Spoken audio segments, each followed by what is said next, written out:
Mensagem número 82, Tua Obra, baseada na Epístola de Paulo aos Gálatas, capítulo 6, versículo 4, onde ele diz: mas prove cada um a sua própria obra, e terá glória só em si mesmo, e não no outro.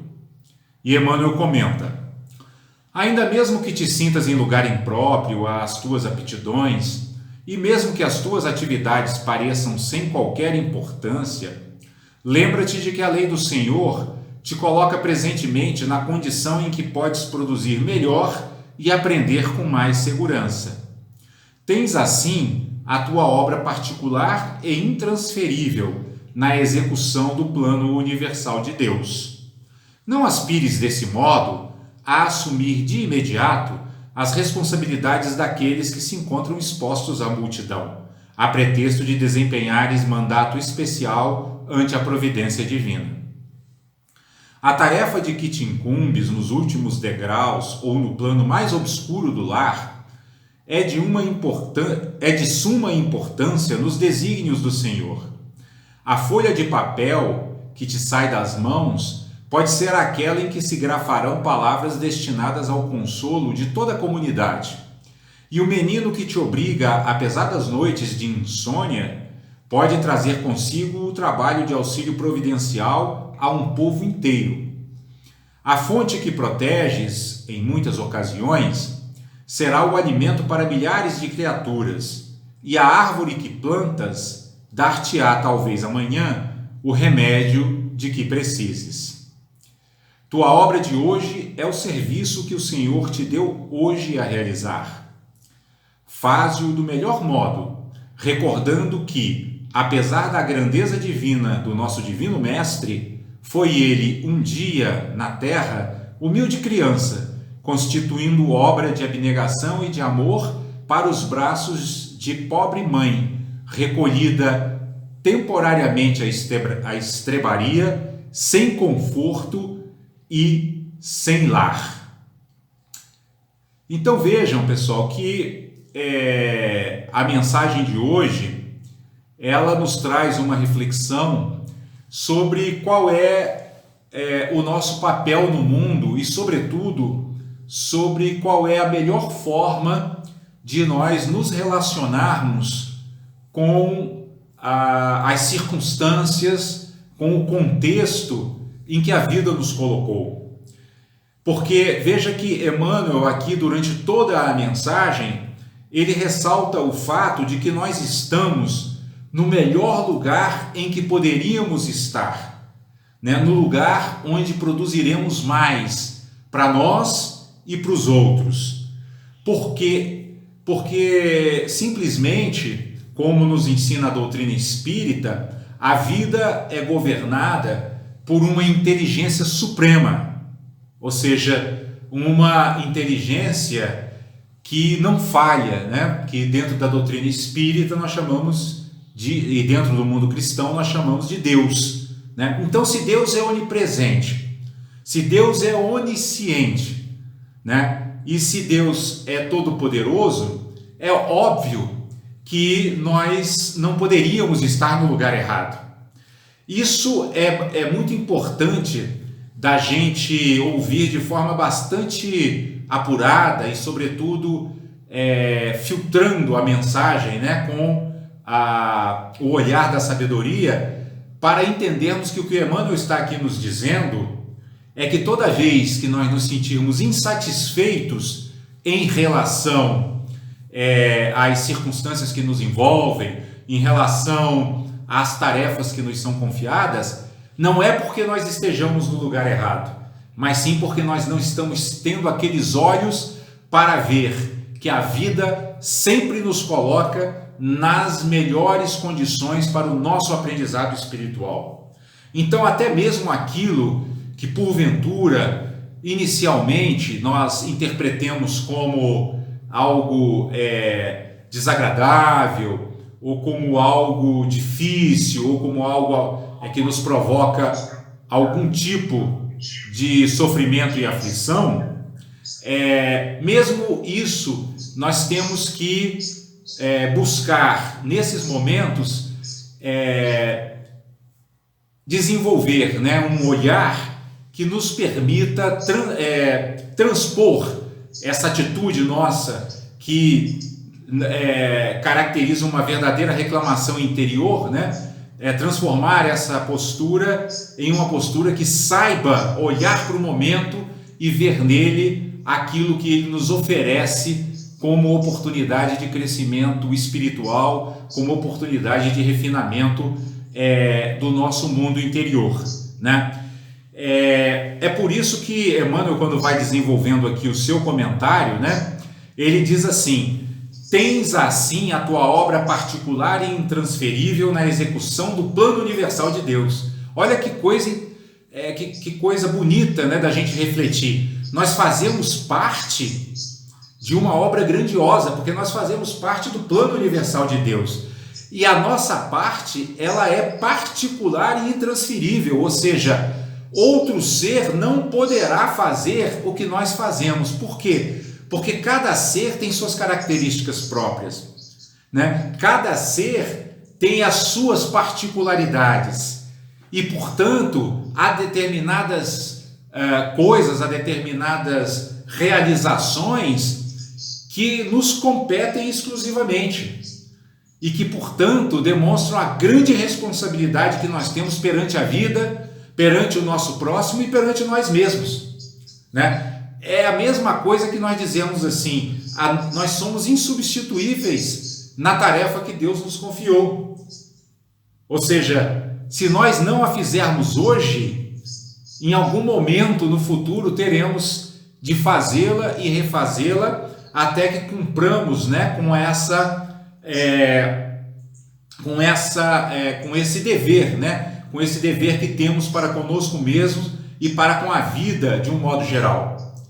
Então, baseado nesse raciocínio, é que Emmanuel vai nos dizer que nós não deveríamos desejar outras tarefas que não essas que a vida nos traz de forma natural. Nós não deveríamos ficar fantasiando, né? Como ele diz aqui, né? Não aspires às responsabilidades daqueles que se encontram expostos à multidão. Ou seja, em outras palavras, não fiquemos desejando fama, porque não é a fama, né, não é o reconhecimento popular que nos fará crescer espiritualmente.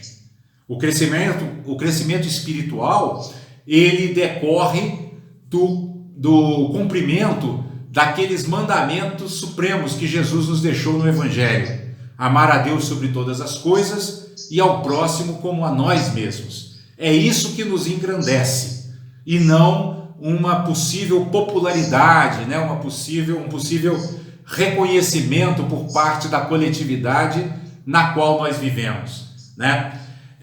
Emmanuel ressalta com muita clareza, né, que a tarefa da qual nós nos incumbimos neste momento, por menor que ela possa parecer, por mais humilde que ela possa parecer, ela é de suma importância nos desígnios do Senhor, né? E ele dá exemplos muito interessantes, né? Porque ele diz, por exemplo, que se nós estivéssemos nesse momento fabricando uma simples folha de papel, né, é possível que esse papel se destine futuramente a receber como escrita palavras destinadas ao consolo de toda uma comunidade, né? Ou seja, pode parecer para aquele humilde produtor de papel que o seu serviço é quase que insignificante, mas muitas vezes aquele papel que ele produziu pode servir para grafar, né, para escrever palavras que vão se espalhar muitas vezes pelo mundo inteiro, né, que vão talvez, quem sabe, servir como palavras que vão consolar muitos corações, né, como palavras que vão esclarecer muitas mentes, né, como ensinamentos preciosos que farão muitas vezes milhares de seres se desenvolverem e evoluírem espiritualmente, né? Então, o que Emmanuel aqui vai sempre reforçando durante toda a mensagem é que nós devemos nos concentrar na nossa obra, na nossa tarefa, na nossa missão.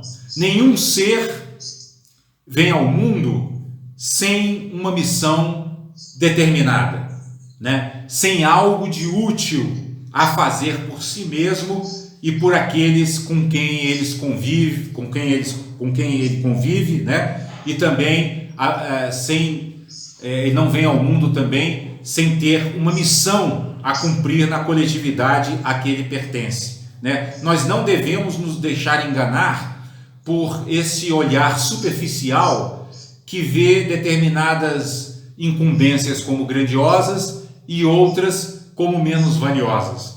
No plano divino não existe essa distinção, né? Todas as tarefas são igualmente importantes.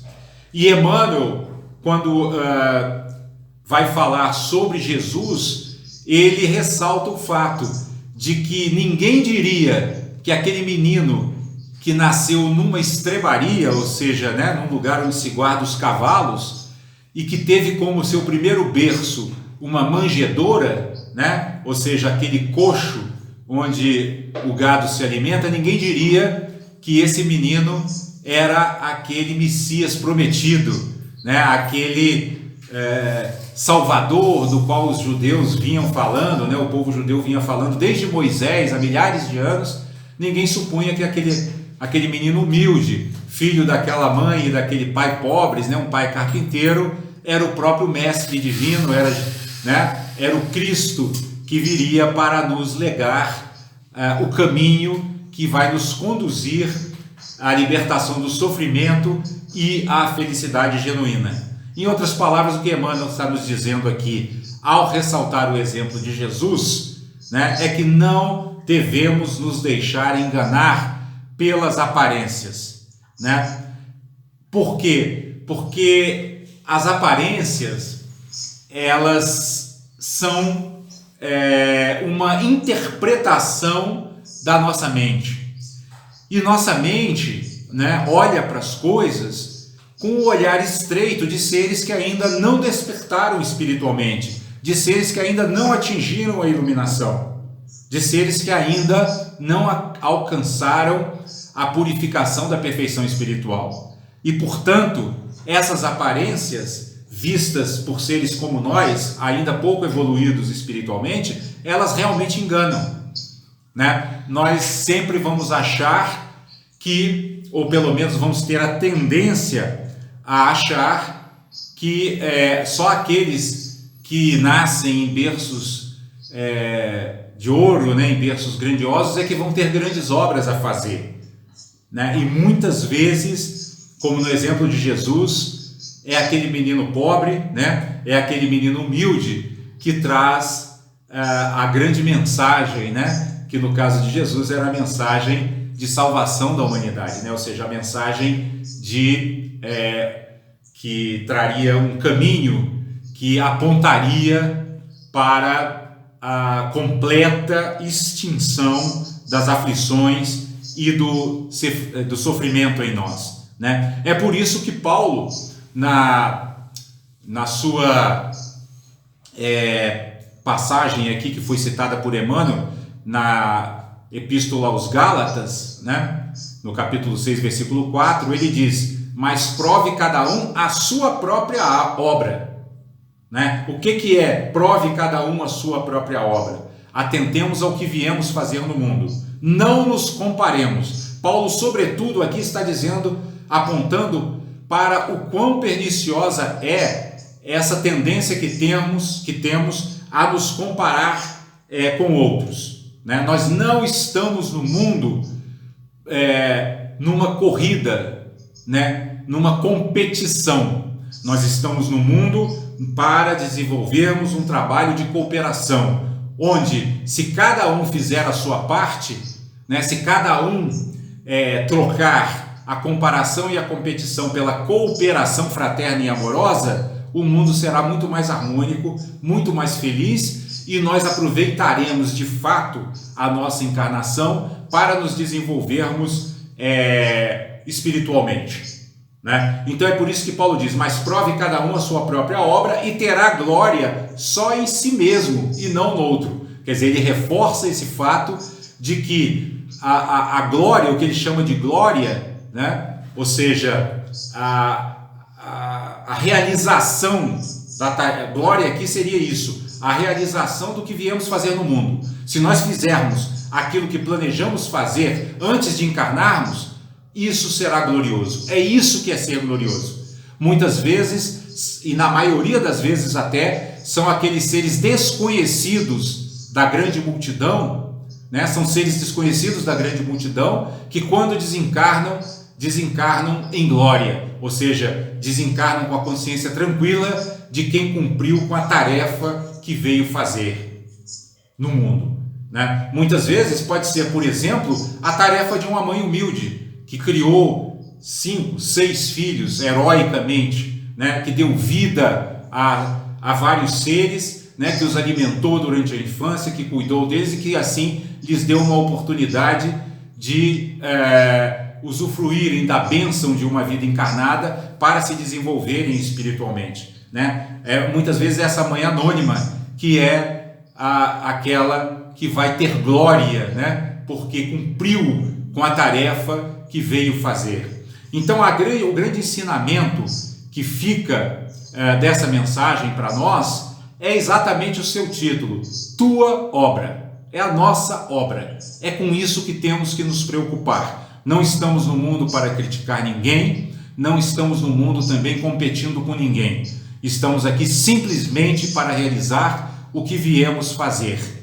E, se o fizermos, podemos ficar com a nossa consciência tranquila e com o nosso coração em paz. Porque se realmente fizermos a nossa obra, se realmente cumprirmos com aquilo que nos determinamos fazer antes de encarnar, com certeza, ao desencarnarmos, teremos aquele regozijo, né, que só pertence e que só é possível para aqueles que foram fiéis à sua própria tarefa.